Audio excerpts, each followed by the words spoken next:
Boa noite a todos. Quem já está aí nos assistindo, muito obrigado. Já vai enviando aí para os seus colegas, vai compartilhando para os seus amigos, seus familiares. Coloca lá no grupo, filho próspero. Nós já temos uma pergunta, como ser filho próspero? Já colocaram aí no chat. Então a gente vai responder essa e várias outras perguntas, principalmente porque nós estamos aqui com a Jaqueline Correia, mas daqui a pouco nós vamos falar dela. Estamos muito contentes com a presença da Jaqueline, mas a gente quer saber se está tudo ok, se você está nos ouvindo bem. Dá uma boa noite aí, Thiago, para eles. Boa noite, estão nos ouvindo bem? Tá tudo ok. Dá uma boa noite também, Jaqueline, para ver se estão te ouvindo bem. Boa noite, pessoal. Legal. Perfeito. Sim, coloca aí, dá um parecer aí no chat pra gente, por favor. Um joinha. Joinha. O Urbano aqui falou que tá tudo ok, então quer dizer que podemos começar? Perfeito. Volto a repetir, estamos muito contentes, porque Jaqueline está aqui, aceitou o convite de prontidão. Já vou apresentar também, ele não está aqui frente às câmeras, mas o Felipe está aqui conosco também. Tem que perguntar aqui, né, no off, o esposo da Jaqueline, ele veio acompanhá-la. Jaqueline é educadora financeira, e esse trabalho que ela faz de educação financeira é educação pessoal, também para casais, certo? E empreendedores. Isso mesmo. Legal. Oferece isso, foi o que eu acabei de dizer, né? Mentoria individual, casal, grupo. Isso que eu achei interessante. Grupo também. Palestrante, mãe, esposa, né? Depois ela vai apresentar. De tudo isso. Eu já falei o nome do esposo, era para ela apresentar, mas é assim mesmo, ao vivo é assim, né? E o mais importante de tudo, serva do Senhor. Sim. Amém? Amém. Pode falar de você, pode se apresentar, apesar de eu já... Você já detalhou bastante. Tem mais coisa que você quer falar, com certeza. Já detalhou bastante, mas esse é bem o resumo de tudo mesmo, né? Sou educadora financeira por profissão, mas também sou mãe, também sou esposa, também sou serva. E aí a gente tem todos esses lados aí para trabalhar. Legal, bacana. Olha, nos nossos podcasts, eu faço perguntas. Mas o Thiago, ele interroga. Ele fala que ele vem aqui e interroga. Então eu vou deixar com ele a primeira interrogação que nós temos pro dia. Meu desejo é aprender, né? Então por isso que eu interrogo, né? Mas você poderia falar sobre as suas formações antes da gente até começar a falar das perguntas, né? Falar das suas formações para nós. Como foi que você se interessou pelo mercado financeiro? Você sempre trabalhou nessa área? Conta pra gente. Então, na verdade, a minha formação é administração de empresas. Trabalhei 17 anos numa empresa que presta serviços de transporte público para São Paulo. Comecei nessa empresa como recepcionista. E aí fiz a minha faculdade de administração, consegui ir galgando aí, né, no mundo corporativo e alcancei até o nível de gerente financeira. Fiquei como gerente financeira por uns 10 anos lá. Fiz uma pós-graduação em controladoria e finanças. Então, assim, a minha experiência está muito no mundo corporativo, né? Da parte financeira do mundo corporativo. Mas quando eu decidi sair, eu comecei também uma nova pós-graduação em investimentos. Então, essa pós-graduação em investimentos me abriu um leque muito, muito maior sobre esse campo de investimentos, sobre o mercado financeiro em si, não só a parte de finanças, mas do mercado financeiro como um todo. E então eu comecei a dividir esse conhecimento com pessoas que realmente necessitavam, né? Porque eu vejo que, como trabalhando em empresa, você é só mais uma ali e o resultado não aparece do que você efetivamente fez, mas na vida das pessoas, ou pegando um pequeno empreendedor, o resultado você vê instantaneamente aquilo que está acontecendo, porque aquela orientação foi bem dada. E é quem realmente precisa, né, do conhecimento, porque quando você empreende, geralmente você é bom naquilo que o seu negócio se propõe a fazer ou a vender. Mas todos os campos, todas as áreas ali ao redor, não necessariamente você vai ser bom naquilo. E a área de finanças é a área que o pessoal mais pena, mais sofre mesmo, né?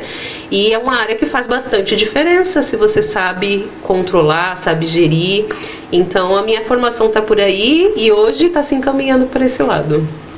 Então desde pequena também você gostava dessa área? Na verdade, foi se moldando para essa área à medida do que eu fui me formando. Porque, na verdade, eu cresci imaginando que eu ia ser arquiteta. Não tinha nada a ver, né? Mas quando eu fui realmente escolher a faculdade, comecei a estudar, como eu já estava trabalhando, e eu via que tinha campos ali de crescer e de me desenvolver, eu acabei optando por administração. E eu, enquanto estava fazendo administração, gostei muito da área de contábil, da contabilidade. Inclusive, fiz um técnico em contabilidade também.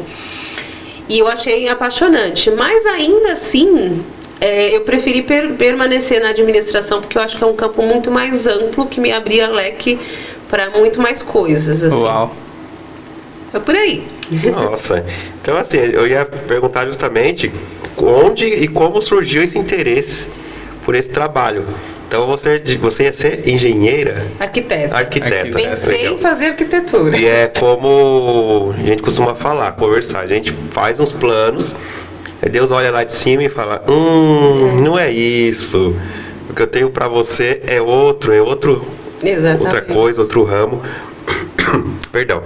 E geralmente é muito melhor do que a gente imaginava. Não é? Sim, os planos de Deus são sempre melhores do que os nossos, né? E como a gente está falando de dinheiro, de finanças, tal, da gestão, depois você vai falar um pouco pra gente sobre a gestão financeira, o controle, mas o que é ser próspero para Jaqueline Correia? Prosperidade, acho que tem muito a ver com você multiplicar aquilo que você tem. Certo. E muitas vezes as pessoas acham que isso tem a ver com dinheiro. E dinheiro é só um campo que você pode ser próspero. Porque a gente deveria ter prosperidade em várias áreas da nossa vida. Então, se você tem alguma coisa e você consegue multiplicar aquilo que você tem, você está sendo próspero naquilo. Sim. Por isso que às vezes a gente pode ser próspero em uma área e não ser próspero em outra área da nossa vida, né? Então, toda vez que qualquer conhecimento que você tenha e você multiplica, você está sendo próspero naquilo, porque você está multiplicando, está transbordando. Então, tudo aquilo que cresce automaticamente vai resultar em abundância, né? E essa abundância significa que você está sendo próspero naquela determinada área, naquele determinado assunto. Enfim, acho que todas as áreas da nossa vida têm meio de ser próspera, né? Depende de como a gente está conseguindo multiplicar aquilo que a gente sabe dela, conhece dela, está crescendo nela, né? Acho que tem muito a ver com crescimento também. Quando você busca crescer, né, naquele aspecto, você cresce tanto que você multiplica e essa multiplicação te traz prosperidade naquilo. Legal. É por aí. Bacana. Perfeito, né? Pode falar. Até porque se não for multiplicando, porque é da matemática desde sempre, né? Que assim, engenheira já sabia mexer com a matemática. Fiquei imaginando que. Vou te contar que assim, eu não era uma apaixonada por matemática, na verdade, não sou até hoje, se você for falar a verdade. Eu simplesmente sei usar bem ela em meu favor, né? Mas assim, não que eu seja uma apaixonada por matemática, nem posso dizer que sou. Mas eu acho que tem muito mais a ver, assim, a administração das finanças tem muito mais a ver com organização, no final das contas. Com o quanto você é organizado. Porque eu falo para todo mundo que tem medo, né? De mexer com finanças ou mexer com matemática. Gente, o Excel sabe fazer conta melhor que a gente. A calculadora sabe fazer conta melhor que a gente. A gente não precisa se preocupar com a matemática.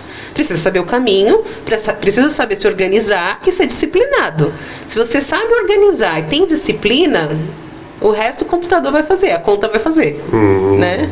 Eu acredito até que ela respondeu a pergunta de muitos filhos prósperos que queriam saber, né? Porque às vezes as pessoas, assim, eu ouço muitas pessoas falar, mas eu preciso entender de matemática. Eu ia perguntar sobre isso agora. Então, para trabalhar com finanças, para investir, para cuidar do dinheiro, precisa ser bom em matemática? Acredito que você acabou de responder. Não necessariamente, porque assim, hoje em dia a gente tem muitos recursos que vão fazer a conta muito melhor que a gente mesmo, que a nossa cabeça, que a nossa capacidade. Acho que você não precisa entender de fórmula, mas saber qual é a fórmula que você precisa usar, né? Se você, dependendo do que você quer fazer, você precisa saber qual é o caminho. Uma vez que você encontra o caminho, deixa que a calculadora calcula para você o resultado, né? Não precisa ficar se preocupando com o cálculo, mas com a sua organização, com o quanto você está sendo constante, com o quanto você está sendo disciplinado com aquilo, que eu acho que é o que mais vai fazer diferença no final das contas. E assim, com a sua experiência, né? Você foi que trabalhou no meio de empresários, né? Empreendedores, com a sua experiência, você falaria que total do resultado das pessoas foi a mudança no comportamento, não em si o conhecimento em matemática. Na palestra que eu dou, eu costumo falar, né, que assim, o saldo bancário que você tem hoje na sua conta não é um cálculo matemático. Ele representa o resultado do seu comportamento, das suas escolhas. Foram as suas escolhas que levaram você a ter aquele resultado que está ali na sua conta hoje. Então, a matemática, o mais e o menos, o débito e o crédito que aconteceu ali, foi simplesmente uma consequência daquilo que você decidiu fazer. Então, tem muito mais a ver com comportamento do que com matemática em si, sabe? Então, quem tem medo de matemática não precisa ter medo, não. Mas dos seus clientes, dos seus mentorados, tem algumas ocasiões em que você transmite para eles algum conhecimento ou dá uma direção, uma diretriz e eles acabam não fazendo ou até discordam de você? Não, isso aqui não dá. Não, cortar esse streaming aqui, não vou fazer isso. Olha, as pessoas que geralmente me procuram, elas já estão conscientes de que ela precisa. Uhum. Então, esse é um fator a meu favor. Legal. E eu, assim, até um alerta que eu faço, né? Que geralmente é difícil conseguir cliente, por quê? Porque é muito difícil as pessoas admitirem que precisam desse conhecimento. Então, aqueles que já admitem, já chegam, então já estão mais abertos a aprender. Mas aqueles que ainda não conseguem